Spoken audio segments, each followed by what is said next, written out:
Assalamualaikum warahmatullahi wabarakatuh. Alhamdulillahilladzi bini'matihi tatimmu sholihat. Sahabat, alhamdulillah hari ini kita kembali di program Observatif, obrolan santai bersama sahabat inisiatif. Wah, Masya Allah nih, alhamdulillah hari ini nih kita kedatangan dua orang tamu yang wah legend lah di Bandung mah. Bukan legend lagi, udah pada tahu. Cuman Pak Haji mukanya belum dibuka. Oh ya, nanti masih di blur. Masya Allah. Masya Allah. Alhamdulillah hari ini kita kedatangan tamu dua orang pebisnis ulung. Wah, Masya Allah ya, pebisnis ulung. Dan memang alhamdulillah ya, beliau sukses ya. Oh, alhamdulillah. Amin. Amin. Dunia akhirat insyaallah. Amin insyaallah.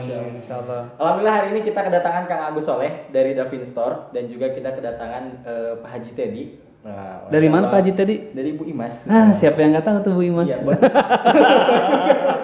sayangnya sekarang tutup Bu Imasnya. Tutup. Nah sahabat, insya Allah hari ini kita akan berbicara, ngobrol, bincang santai mengenai bisnis. Bagaimana perkembangannya, bagaimana cara memulai, pokoknya insya Allah semualah. Jadi kita akan bahas ya. Kita akan bahas dari A sampai Z. Jadi buat sahabat inisiatif yang ingin belajar tentang bisnis, Masya Allah kita punya dua orang mentor sumber. ini. Wah, iya, bukan hanya sumber tapi mentor. Iya, bisa jadi coach nanti. Kita belajar coach. Insya Allah. Nah, oke sahabat, untuk yang pertama mungkin kita akan tanya-tanya ya ke Kang Agus nih. Masya Allah, Kang Agus ini punya Davin Store. Wah, Masya Allah, lokasi store-nya ada di Cikutra. Di Cikutra ya. Cikutra Barat nomor 48. Nah, sahabat yang mau main ke sana, wah Masya Allah, lokasinya enjoy banget itu, homey sekali. Masya Allah. Enak banget. Kang Agus, sebelum kita berbincang lebih jauh, sebelumnya gimana sih Davin Store bisa terbangun gitu? Kalau kesahnya, perjalanannya itu seperti apa sih? Assalamualaikum warahmatullahi wabarakatuh. Waalaikumsalam warahmatullahi. Kenalkan nama saya Agus Soleh, pengusaha aksesoris handphone ya dalam bidang komunikasi. Aksesoris ya? Aksesoris termasuk sama handphone juga. Oh, sampah handphone juga, Masya Allah. Mantap, mantap. Alhamdulillah, Anda terjun ke dalam bidang aksesoris dari tahun 2006.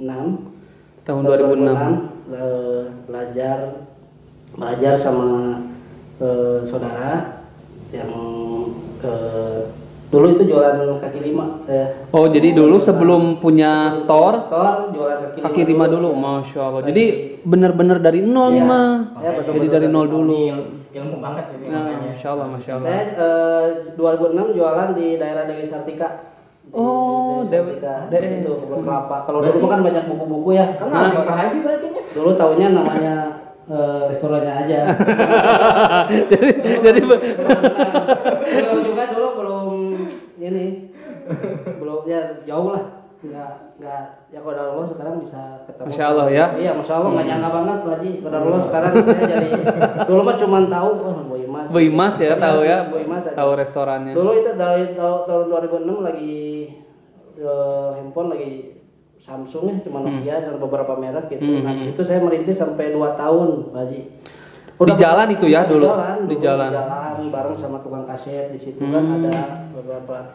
Ya, ikut ke orang itu waktu itu 2006. Jadi saya masih kerja. Oh iya, jadi jaga kerja ya. Kerja seperti ya biasa lah dikerja gitu, digaji cuman dulu mah dikasih uang makan itu 5.000 ya. Sehari. Itu tahun berapa itu? 2006. Tapi ada itu uang makannya segitu, terus ada gaji mingguannya. Oh, ada juga. Dulu kan hari Minggu bisa jualan 3.000 kan ya. Nah 2006 sampai 2008 alhamdulillah selama 2 tahun itu tadinya nggak paham masalah handphone sama aksesoris, alhamdulillah jadi paham karena memang selama 2 tahun itu benar-benar belajar dan belajar terus ya dengan keadaannya belajarnya manual gitu, jadi tiba-tiba memberanikan diri cara ngebongkar ganti casing kayak gitu, padahal awam nggak tahu gitu kan, sama sekali nggak tahu. Jadi kalau boleh dibilang ini otodidak. Ya, jadi otodidak, jadi belajar sendiri nih, Masya Allah nih. Kalau cek bahasa keren mah guru terbaikmu adalah pengalaman. Mantap. Pengalaman yang luar biasa. Terus 2 tahun kemudian saya udah tahu paham ya itu tentang aksesoris handphone. Nah 2 tahun saya dipindahin sama bos saya ke Kepatihan. Oh, Jalan Kepatihan. Kepatihan King. King. Dulu kan King wah Rame banget, nah. Di situ. Nah dipindahin ke situ. Qadarullah masih inget banget saya. Waktu itu teh saya ikut arisan sama bos saya teh. Iya. Sama bos saya ya, ikut arisan, Baji. Ikut arisan itu waktu itu teh 5.000 gitu apa berapa lah sehari teh. Nyisihin aja tuh. Udah berapa bulan di Kepatihan, alhamdulillah dapatlah arisan itu nggak gede loh, dapatnya cuma 1,5, 1,5 juta masih ingat banget ya. Per berapa itu teh? Ya pokoknya dapatnya pas sekali ya arisan. Dapat arisan 1,5.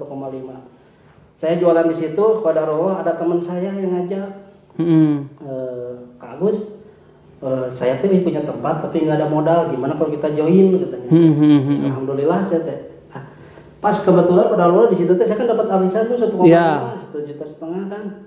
Udahlah ini manfaatin aja, jadi insya Allah kan jadi saya tetap kerja di bos saya ini modal bisa digulirkan ya.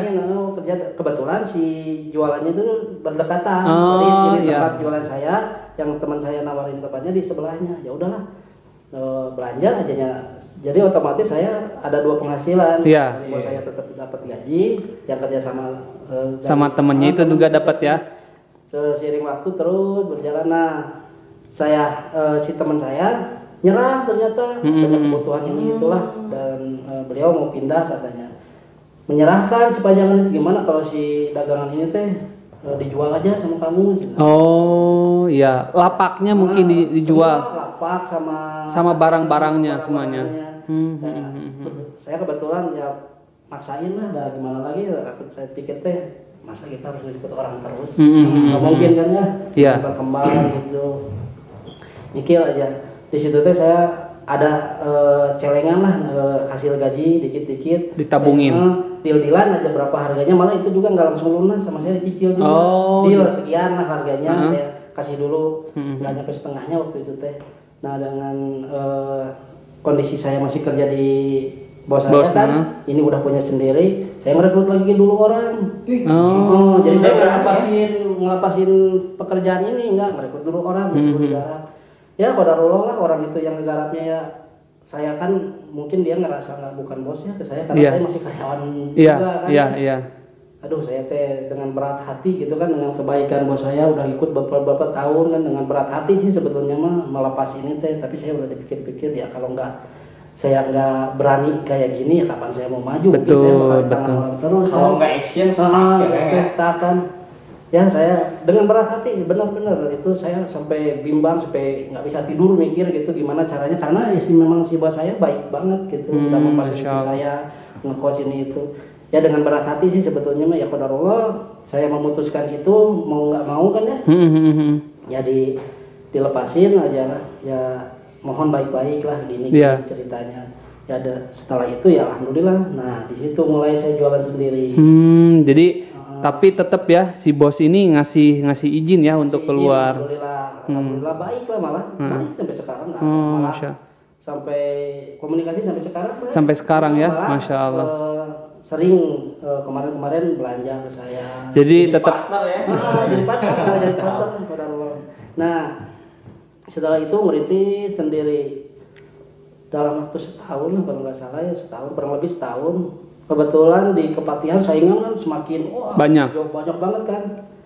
Saya beralih ke BIP, cari peluang lagi nih, di mana nih di Kepatihan udah padat kan saingan, udah ini itu kan tahun 2010-an. Tahun 2010. 2010 saya pindah ke BIP. Nah di BIP kebetulan saingan belum ada kan di situ. Jadi waktu itu BIP masih sedikit atau masih sedikit banget yang jualan. Jadi tetap ada yang jualan. Ya, cuman nggak sebanyak yang di Kepatihan gitu. Nah mulai di situ, mulai di BIP ngerintis.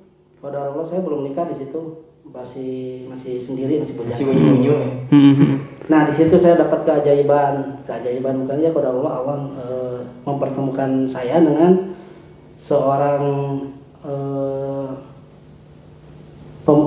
bujangan, sampai sekarang juga masih belum nikah, orang Chinese, dia masih sekolah di sini. Iya.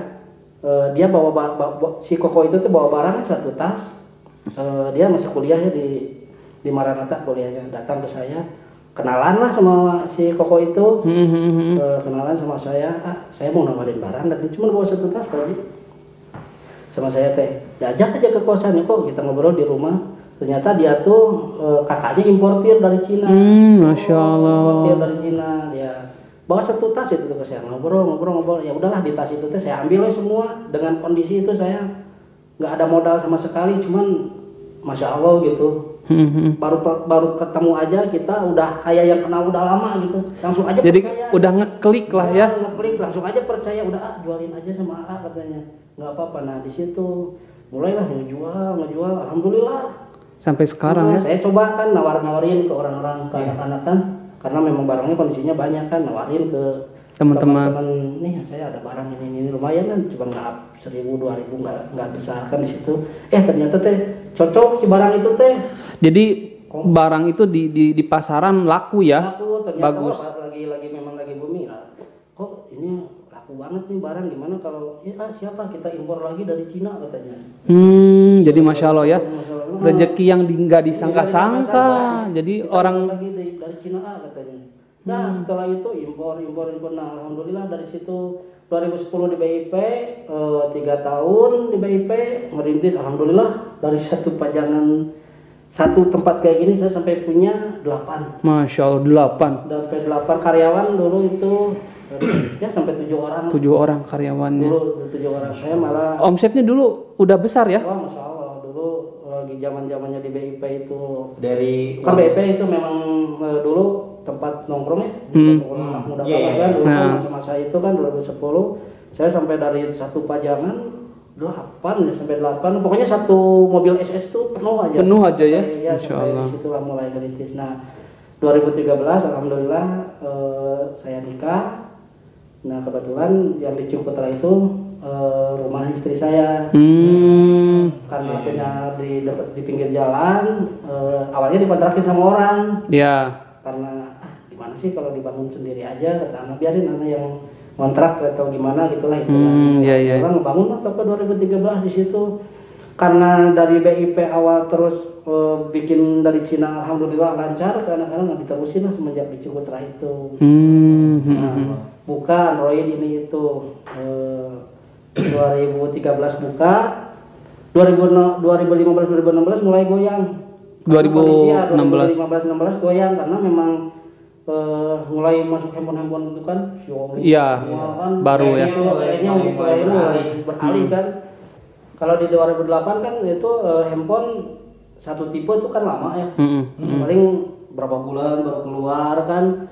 Nah di 2015-2016 mulai datang tipe-tipe kayak Xiaomi, gimana muncul tipe-tipe kayak gitu. Nah di situ saya udah mulai, wah ini situasi nih udah agak berbeda ya, kurang baik nih, agak berbeda nih. Udah buka grosir tuh mulai bergejolak gitu kan. Persaingan harga, terus tipenya nggak kewalahan. Kalau dulu kan cuma 5 tipe, kalau sekarang jadi 10 tipe. Iya. Sekarang udah ratusan mungkin ya. Iya betul. Nah ketambah sedikit agak ini ya, menambahkan ya mungkin di waktu itu saya belum ngaji juga ya. Belum belajar agama ya secara benar. Secara benar waktu itu ya dengan kondisi kayak gitu saya main dengan permodalan yang kurang baik gitu. Kalau dari paham lah ya gitu semua paham bahasanya. Meskipun dulu masya Allah omsetnya luar biasa, tapi ya kenikmatannya dicabut. Berbeda ya. Berbeda sangat berbeda, bahkan kalau dihitung-hitung sama sekarang itu hampir 10 kali lipat. Bayar si 10 kali lipat omset dulu sama sekarang, tapi ketenangan jauh. Jadi dulu tuh pendapatan tuh bisa 10 kali lipat omsetnya. Sekarang mungkin nggak seberapa, tapi ya alhamdulillah yang saya rasakan ya nikmatnya beda. Nikmatnya beda ya. Nah waktu itu 2016 pas situasi lagi gitu, ya alhamdulillah saya udah tahu hukum riba ini itu ya. Disitulah ada pola pikir pingin merubah mindset gitu, bersihin dulu harta yang nggak halalnya. Nah Masya Allah. 2016 cari inspirasi yang gimana nih, persaingan udah mulai ketat nih, situasi teknologi udah gila kan, udah terus aja. Mulai 2016 di situ saya baru ngebuka inovasi yang gimana nih caranya biar saya beda sama orang gitu. Jadi jualan aksesoris, tapi nggak umum. Kan kalau aksesoris itu banyaknya ada siapa lah, pasti antum-antum kalau melihat di pinggir jalan toko aksesoris gitu kan? Iya. Sama kan? Sama. Ada tulisannya gitu lah, sale pasti apa, Dapin sale atau apa gitu kan, sale. Etalase di depan gitu, gimana saya mikir. Nah, terinspirasi dari toko yang sekarang yang Davin Store dengan konsep yang sangat berbeda, itu saya terinspirasi dari, kan saya memang udah impor kan sama Koko ya. Nah, suatu saat si Koko tuh berangkat ke Cina, saya belanja pesanan saya. Si Koko itu mempromosikan barang yang di Cina, motoin ke saya teh. Nih mau pilih yang mana? Pas dia motoin, saya terinspirasi, oh ini konsep toko bagus. Nih kalau kayak gini nih, jadi dia nggak pakai wadah, nggak apa, jadi orang bisa milih sendiri gitu. Nah di situ saya mikir, kayaknya kalau ini konsep kayak gini, terus dengan khusus handphone yang mewah, kayaknya bagus. Nah mulailah di situ terinspirasi, udahlah, mau nggak mau saya harus beda sama orang. Di situlah 2016 ke pertengahan 2016. Bukalah khusus iPhone mulai. Jadi beralih ya. Dari tadinya glossy dengan pendapatan gede, saya pingin tenang kan. Udahlah beralih ke khusus ecer aja, memutuskan tidak buka glossy lagi. Masya Allah. Sekarang khusus ke ecer, biarinlah saya konsekuensinya. Memang di situ ada konsekuensi yang sangat besar. Karena memang lagi zaman glossy itu keluar masuk kan, orang dari PKL belanja ke kita kasbon kan. Nah si kasbon itu belum pada bayar store kan? Sementara kalau kita stop nih gimana nih, uang bahkan lumayan nominalnya fantastis juga di luar itu. Kalau untuk sekarang bisa lah beli Pajero.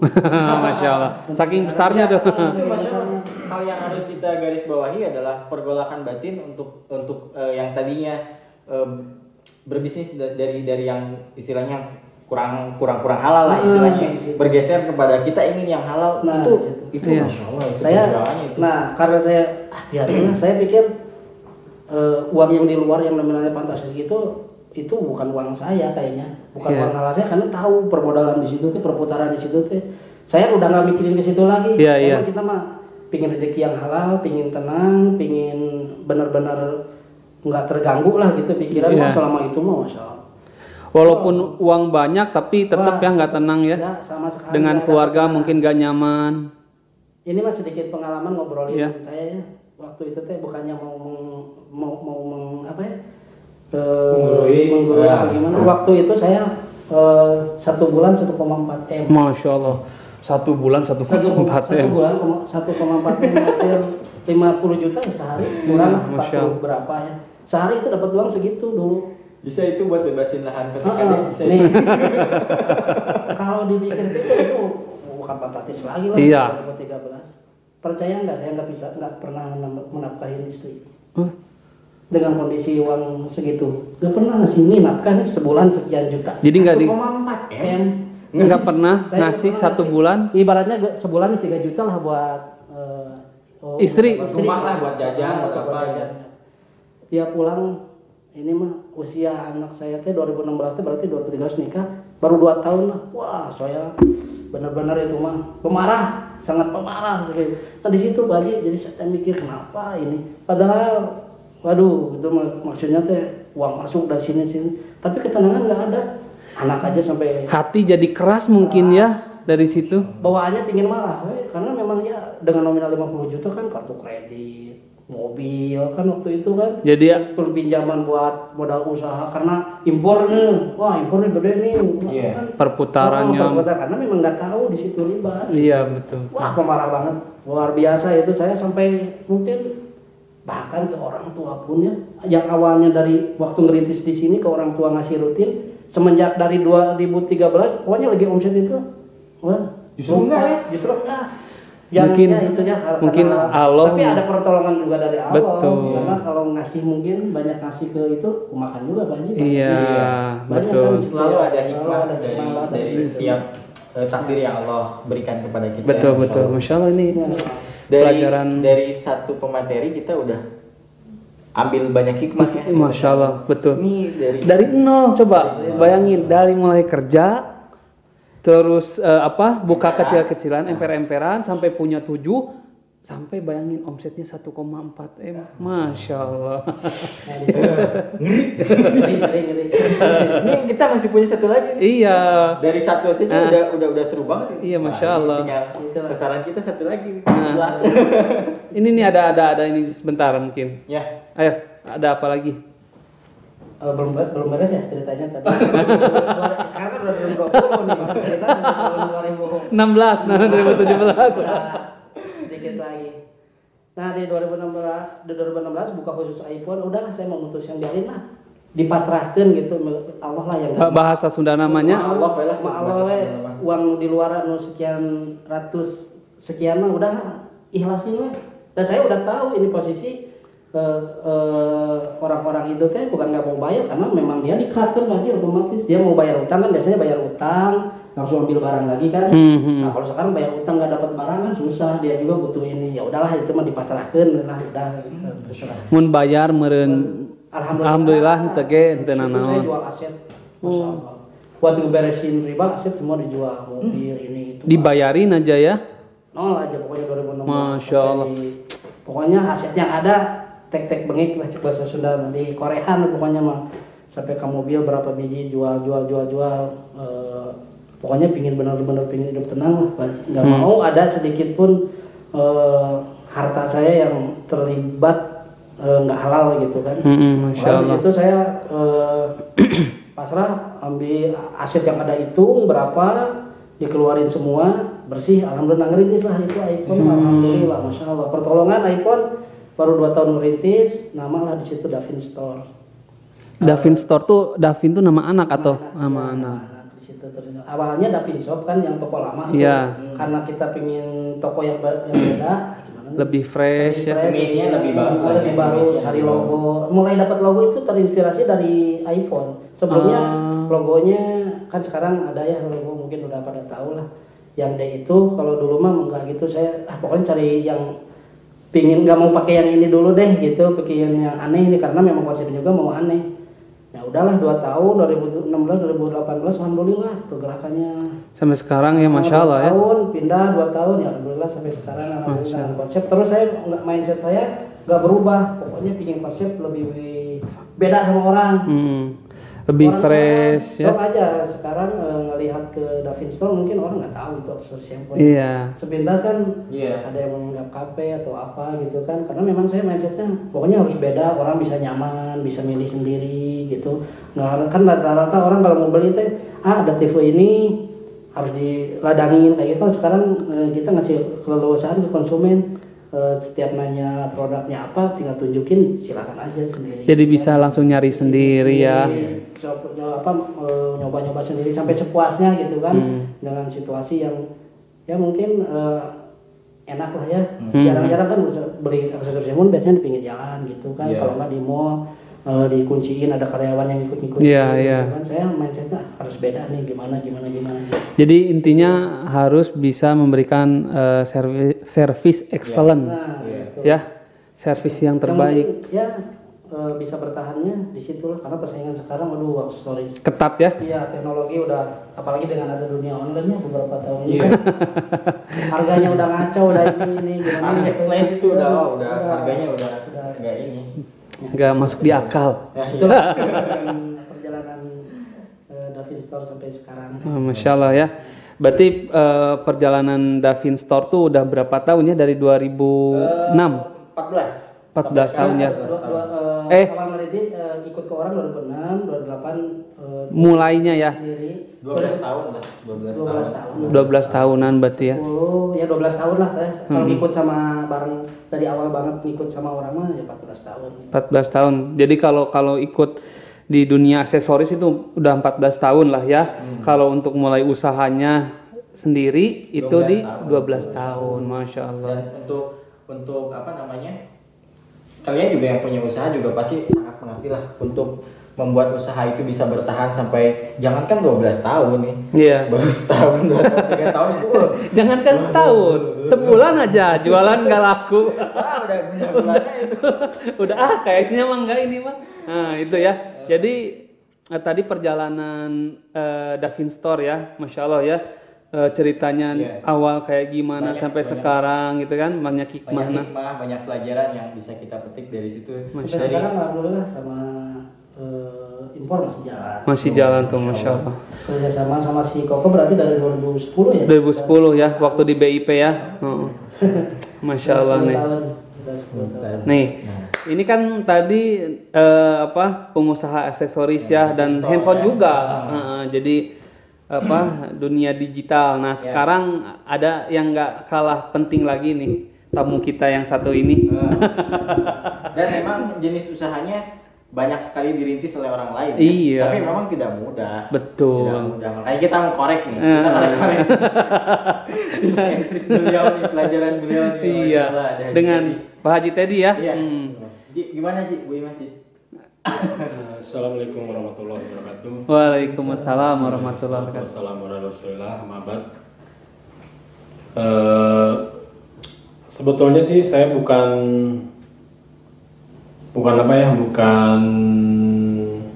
pendiri gitu ya. Karena qadarullah usaha ini usaha keluarga. Oh, masya Allah. Dan saya tuh masuk generasi kedua. Oh, generasi keduanya. Berarti udah lama pisan Ji nya. Ini awal mula tahun 80. Masya Allah 20. Anak belum lahir ya. Anak belum lahir itu. 80 ya. Berarti Pak Haji masih kecil dulu ya. Tapi orang tua bergerak di bidang kuliner tuh dari tahun 70 malahan. 70. Iya, jadi ngerintisnya dari tahun 70. Sebenarnya kalau ngerintis sama punya usaha beda kan, ada jeda gitu. Iya. Justru karena qadarullah keluarga gitu kebanyakan dari usaha kuliner gitu. Bahkan banyak nama-nama yang serupa awalnya jadi kayak nama-nama yang udah terkenal di Bandung sama merintisnya gitu. Cuman beda manajemen. Iya. Jadi kalau keluarga besar itu rata-rata usahanya kuliner ya. Bahkan paman juga dari tahun 60-an udah mulai ya. Terus baru tahu. Makanya ini harus diguak. Bahkan nenek saya sendiri juga rahimahullah itu sama. Cuman bedanya beliau tuh kayak logistik buat apa sih yang baru pulang dari medan perang tuh makannya di rumah beliau. Jadi salah satu pejuang nih, pejuang kemerdekaan. Karena kan dulu para pejuang ketika bertempur makannya ini logistiknya itu di neneknya beliau ini, masya Allah. Qadarullah nenek sama kakek tuh emang veteran kan. Oh tuh masya Allah. Jadi pejuang ngedrop makanan tuh di rumah nenek. Ini pengalamannya harus dibedahkan ya. Namun balong mah bedahkan. Kalau untuk saya diklaim sebagai pengusaha mungkin nggak etis ya mungkin. Jadi emang saya tuh lebih ke meneruskan usaha keluarga. Iya, meneruskan usaha keluarga ya. Jadi sebelumnya emang awalnya kan saya juga banyak merintis usaha di luar ini, tapi pada akhirnya qadarullah saya harus meneruskan orang tua. Gitu. Tapi walaupun begitu kan tetap ya, maksudnya ada pesan-pesan dari orang tua, tips-tips dari orang tua itu kan pasti ya, bagaimana cara menjalankan usaha yang baik sampai apa istilahnya, selain baik juga kan hasilnya pun harus baik gitu. Ya. Betul kan? Hasilnya juga harus baik karena kan betul. termakan oleh anak, termakan oleh istri juga kan. Nah itu gimana itu Pak Haji? Kebetulan dulu saya sempat nggak terima gitu ya bukan nggak terima sih, banyak komplainnya lah gitu. Iya. Karena kebanyakan usaha keluarga tuh lebih ke kekeluargaan gitu. Jadi kebersamaan lah ya. Kebersamaan. Maklum lah kan anak muda kan banyak pikirannya pengen gimana. Idealis gitu. Mungkin ya. Justru hikmahnya tuh kerasa sama saya tuh sekarang gitu. Kalau awalan itu tuh banyak nggak klopnya sama orang tua tuh.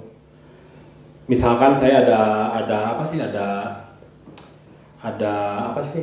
masukan gitu ya nggak terima, saya komplain atau gimana. Cuman qadarullah Allah menguatkan, ternyata hikmahnya tuh sekarang begitu, masya Allah begitu banyaknya gitu. Baru kerasa ya. Baru kerasa emang manajemen keluarga tuh gak bisa dipandang sebelah mata. Kebanyakan dari kita tuh udah banyak banyak mencontoh ya kapitalis lah mungkin ya. Iya. Jadi emang gak kekeluargaan gitu ya. Terus kebanyakan pegawai di warung juga tuh masih keluarga. Kebanyakan. Jadi ada bukan kebanyakan lagi, emang sebagian besar dari keluarga. Jadi masih ada kekeluargaan. Ada ikatannya ya. Ada Jadi ikatan. kayak apa kalau bahasa Sunda nama dulur jauh. Duluran gitu ya. Jadi dari kakek yang lain mungkin ya seperti itu. Masya Allah. Jadi benar-benar nih ini jadi panutan nih. Jadi insya Allah mudah-mudahan. Pak Haji, kalau ngomongin pegawai sendiri nih Pak Haji, banyak kan ya kita yang perlu banyak belajar gitu. Bagaimana mengkoordinir pegawai yang begitu besar gitu kan. Apalagi kita tahu lah Bu Imas sendiri sekarang pegawainya berapa Pak Haji? Kurang lebih 200 lah kurang lebih. oh Masya Allah 200 pegawai ya. Kurang lebih 200 nyusul ya. Insya Allah. Dalam mengkoordinir orang sebanyak itu Pak Haji, kan itu butuh ketegasan. Orang itu kan butuh ada wibawa di situ gitu kan. Nah itu gimana itu Pak Haji? Memang bukan hal mudah sih ya. Tapi alhamdulillah saya belajar. Makanya saya juga sering gitu ya main ke teman yang beda usaha gitu ya. Nah saya tuh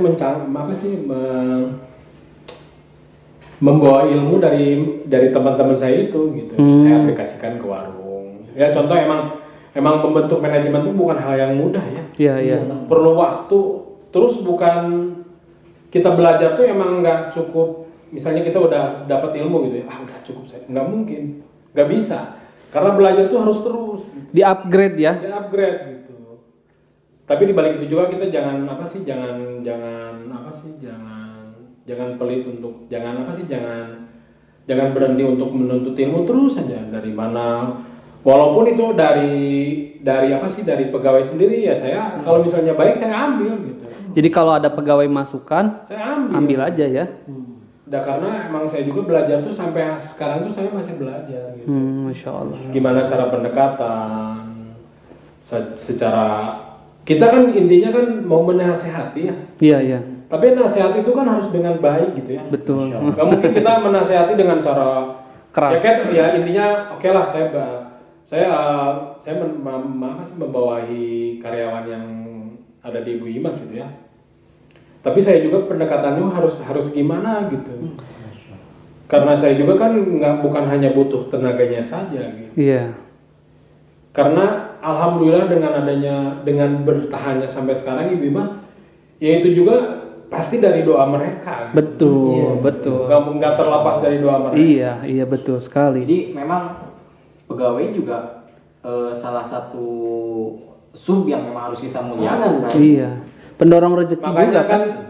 Kayak pegawai kalau misalnya makan di warung, kita nggak pernah membatasi. Karena insya Allah rezeki udah ada patokan gitu. Iya betul. Selama yang sifatnya dunia, Allah udah mematok gitu. Iya. Beda sama akhirat. Iya betul. Jadi kalau memang udah rezekinya dia, gak kalau kemana-mana lah. Mau 2 mau 3 juga emang rezekinya ya. Udah rezekinya. Allah tuh udah mempatok rezeki. Iya, Masya Allah. Nggak mungkin patuker lah kalau sudah. Iya, betul. Rezeki kamu ya segitu. Nih. Ini kan tadi pegawainya ada 200. Nah, kurang lebih 200. Kalau tokonya ini ada berapa nih Pak Haji? Nah, qadarullah kita tuh emang banyak gitu ya konsumen yang bertanya, kok Ibu Imas tuh di satu tempat gitu ya, di satu lokasi. Karena tidak lain itu adalah kebijakan orang tua saya sendiri. Emang sih dulu saya ekspektasi tuh pengen buka di mana, pengen buka di situ. Balik lagi ke obrolan awal saya, nah hikmahnya tuh rasanya tuh sekarang gitu. Emang orang lain dulu cuma bisa berkata ini, bisa berkata itu, tapi kan yang menjalani saya dan keluarga. Iya betul. Karena sebagus apapun pandangan orang, jelek apapun kita yang tahu. Cerminan itu diri kita sendiri. Betul. gimana emang ya gitulah. Bahkan dulu saya sempat sampai dibilang adalah teman saya sendiri juga kolega sampai bilang kalau dalam saudara, wah mana mau kaya tuh temukan di mana gitu. Itu jadi cambukan juga bagi saya gitu. Iya. Alhamdulillah Allah tuh membuka hikmahnya tuh ya kerasa banget gitu ya sama saya itu sekarang tuh ya jangan apa yang dikatakan orang begini begitu. Justru saya yang merasakannya. Gitu. Iya. Jadi Masya Allah. kalau kata orang Sunda itu wajar ya banyak keluar kata-kata Sunda dari kita orang Sunda. Jadi mau angkat hubung lah menurut kakolot mah. Daeta. Karena saya saya bertekad gitu ya. Saya bukan hanya kerja di sini. Ini bentuk pengabdian saya. Masya Allah. Ya karena emang kalau dilihat dari nominal saya nggak gaji, gitu. Ngapain gitu. Kalau lihat nominal, karena sebelum saya terjun di dunia bisnis orang tua, saya juga sempat gitu ya terjun di bisnis lain. Jadi dulu pernah sempat bisnis agent. Cuman terlepas dari itu, saya mengadopsi gimana caranya. Alhamdulillah gitu ya. Kalau dari segi pendidikan nggak mungkin saya bisa duduk di posisi saya sekarang ini, nggak mungkin. Tapi Allah kan punya rencana yang lain. Betul. Allah itu Masya Allah. Karena emang nggak bisa diukur pendidikan ya. Kalau misalnya orang kan misalnya mau duduk di posisi saya sekarang ini minimal harus S2 lah atau. Tapi saya dengan bekal SMA saya bisa sekarang. Masya Allah ya. Itu kan rahasia Allah lah. Nah gitu itu ya. betul. Masya Allah itu. Karena emang usaha itu terlepas dari ikhtiar dan doa. Nah itu sekali. Percuma kita banyak berdoa tapi nggak ada ikhtiar, nol hasilnya. Tapi kita ikhtiar terus tapi doa nggak ada, nggak akan barokah. Iya. Hasilnya pun nggak maksimal gitu ya. Dengan segala kekurangan, kelebihan, tetap aja saya merasa kurang gitu. Ya dengan itu saya mengemas manajemen warung itu. Ya walaupun saya memang kebanyakan bermain di balik layar gitu ya, tanpa karena ada yang mengurus lah gitu. Iya. Gimana supaya barokah bisa membuka lapangan pekerjaan bagi banyak orang, bisa bermanfaat. Ya intinya bisa jadi bisa jadi pertanggungjawaban kelak ntar di yaumil akhir. Masya Allah. Karena emang usaha gitu tuh ntar dipertanyakan gitu. Iya. Karena kata Sugita juga tadi bilang kan yang kita makan, yang kita itu harus halal juga kan. Iya. Selain halal juga halalan thayyiban. Nah betul. Kan cukup halal aja kan gitu. Iya betul. Contoh dari dapurnya juga kita kan perhatikan makanannya. Iya. Dari segi pemilihan bahan kita perhatikan. Kita nggak mau yang ecek-ecek, nggak mau. Kita harus perhatikan cara penyembelihannya juga, kualitasnya juga. Jadi ada QC-nya ya. Iya, kita nggak mau nyetok lama-lama, nggak mau. Kita nggak ada. Kita beli hari ini, kita juga habiskan hari itu. Oh, Masya Allah. Jadi barang itu setiap harinya fresh terus ya. Dari sambal pun kita nggak mau nyetok lama-lama, nggak mau. Bahkan sedikit bocorannya. Satu hari Ibu Imas dari ayam goreng lah, istilahnya ayam goreng. Itu bisa berapa ekor itu Pak Haji? alhamdulillah sih bisa nyampe ya ribuan. Masya Allah. Ribuan tuh kan bisa 5.000. Satu hari. Kintal kiloannya berapa? Oh itu nggak kintalan sih. Kalau ayam jantan nggak kintalan. Kecuali kalau broiler ya. Karena kita memakai ayam jantan ya. Pejantan ya. Per ekor, jadi nggak per kintal. Kalau Jadi- per kintal kan kayak ayam sayur, ayam broiler, Iya, macam-macam. MTG, itu per kintal. Jadi satu ekor itu bisa dibagi 4 mungkin ya. Bagi 4. Bagi 4. Satu ekor bagi 4, satu hari bisa ribuan. Nah itu berapa coba? Berapa potong? 2.000 kah? Bukan Oh, pelajaran matematika. Kan sedikit bocoran. Ya, sedikit bocoran. Tapi dibocorin aja. Kalau nggak itu sambalnya aja lah. Cabenya aja ini mah, cabenya aja lah berapa. Cabenya berapa kintal katanya Pak Haji? Lumayan lah beberapa kintal gitu ya. Tanpa harus signifikan saya menyebutkan segitu. Ini mah Pokoknya luar biasa aja. rendah hati lah pokoknya ya. Bisin kabitakan batur. Nah, gitu. Karena memang kita belum ada cabang dimanapun. Terus insya Allah kita tuh pingin orang yang ke Bandung tuh pasti kan, wah ke Bandung nih pasti ke Ibu Imas. Iya gitu, bener. Jadi emang kalau istilah itunya mah heritage lah. Nah betul, heritage. bukan nggak mau keinginan buka di mana, bukan, karena emang kebijakan orang itu tuh belum mau gitu. Iya. Kita masih di sekitaran Balong Gede kan, belum kemana-mana. Dengan 4 outlet yang ada, bahkan orang-orang pun kaget gitu ya, kok numpuk di sini. Iya gitu. Pasti kan. Dan bukan tanpa, maksudnya emang kan orang bisa ngomong apa, mau apa. Biarin kita jadikan masukan gitu. Betul. Karena emang yang tahu dapur, yang tahu pengolahan kita sendiri. Gitu. Dan masya Allahnya ya, hama Allah itu dibuat itu 4 di Balong Gede. Tapi nggak muat ya Pak. Iya, kalau setiap lewat tuh, ini cerita nih Ana ya. Emang kita nggak punya cabang di yang lain. Iya. Coba kalau kita punya cabang di misalnya di Ciputra, Jakarta, kita masih Bandung. Coba kita masih. kayaknya nggak mau gitu. Karena alhamdulillah sih kita tawarannya udah nyampe Mekah ya. Oh masya Allah. Udah nyampe Mekah. Bahkan di beberapa negara tetangga kita udah ada tawaran. Masya Allah. Ya karena emang tetap sih dari dulu yang saya hormati, yang saya junjung tetap orang tua. Orang tua ya. Orang bisa presentasi ke saya, tetap saya terakhir pengajuan ya tetap orang tua. Patokannya itu ya. Ya, jadi kalau orang tua mengizinkan atau meng-ACC itu Bukan bisa. soal saya gimana, bukan, tetap bukan godaan sih, tawaran atau apa, tetap saya uji banding terakhir pasti ke orang tua. Iya, karena pasti dengan bisnis sekelas Ibu Imas, orang-orang yang ingin franchise juga pasti kan Banyak Ya, banget. banyak franchise adalah bahkan asisten saya juga sendiri bisa nyampe beberapa gitu ya. Tiap hari itu ada aja yang nawarin. Cuman kan terlepas dari itu ya tanpa untuk bermaksud bukan untuk tidak bermaksud mengitukan apa sih? Tidak menghargainya. Rezeki enggak ya. Karena rezeki Allah udah matok gitu ya. Cuman saya lebih mengikuti kata orang tua aja dulu. Untuk sekarang Allah alam kan ke depan. Iya, kita betul. nggak tahu. kita nggak pernah tahu takdir Allah kayak apa. Iya.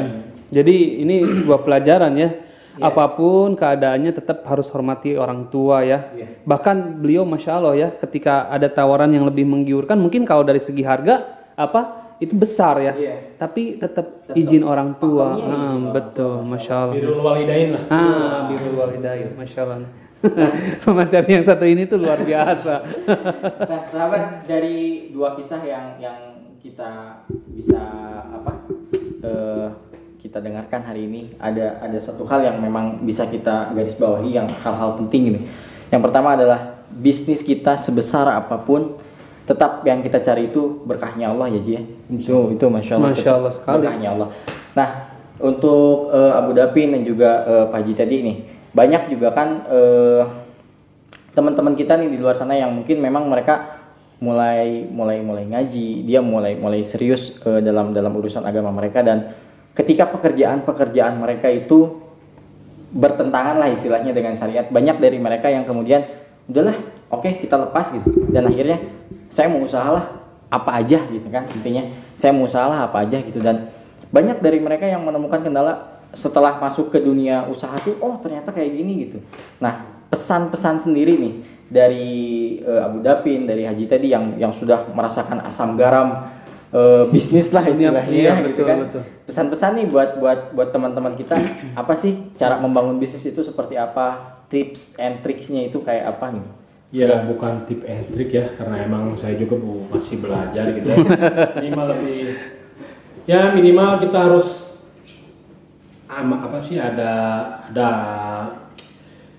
terlepas dari belajar sih ini ya.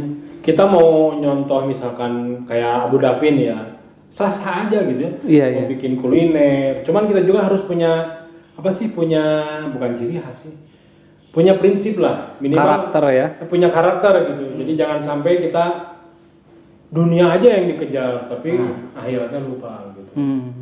Bukan harus seimbang, bukan, tapi tetap agama harus jadi prioritas nomor 1. Betul. Kan ada orang banyak bilang harus seimbang, nggak ada yang seimbang.